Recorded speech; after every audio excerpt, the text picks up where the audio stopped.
Il n'y a pas que des poissons dans nos gaves. Ils abritent encore non seulement des oiseaux et des mammifères spécialistes aquatiques plutôt extraordinaires, mais aussi des amphibiens tout à fait remarquables. J'ai choisi d'évoquer avec vous 3 d'entre eux. Commençons par le décement des Pyrénées. C'est un petit mammifère aquatique que très peu d'entre nous ont eu la chance de voir. Il fréquente encore nos gaves, mais pour combien de temps encore?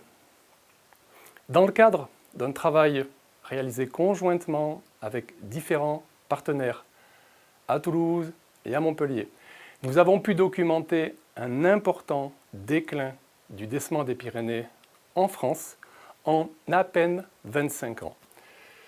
Ce déclin est plus marqué chez nous, dans les Pyrénées occidentales.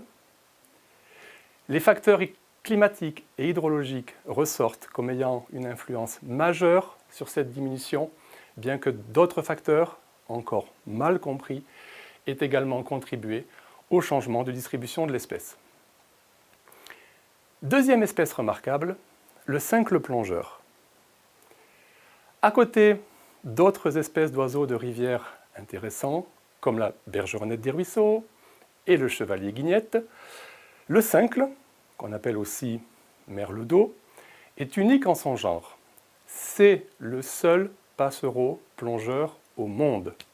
Dans une série d'études réalisées en vallée d'Ossau, nous avons pu mesurer les effets des différents modes de gestion hydroélectrique en comparant les stratégies comportementales et les dépenses énergétiques de ces oiseaux en aval et en amont des barrages.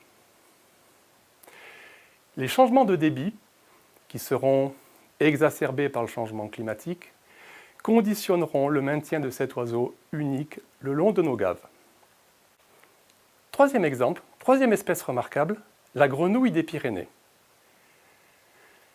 La grenouille des Pyrénées est une espèce exceptionnelle, puisqu'elle vit uniquement dans les rivières.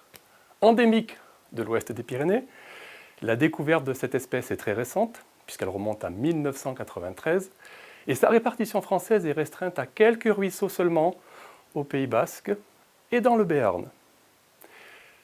Le statut de ces populations était inconnu jusqu'à l'an dernier, lorsque nous avons déployé des analyses statistiques sophistiquées, on parle dans ce cas de modèles à n mélanges, pour estimer son abondance. En tant que sentinelle remarquable, il est indispensable d'organiser une véritable veille écologique de cette espèce fragile. Au final, le maintien de ces espèces, comme d'autres tout aussi importantes pour le fonctionnement de nos rivières, dépendra des changements environnementaux en cours et à venir, et, comme on l'a dit, ces changements seront eux-mêmes exacerbés par le changement climatique.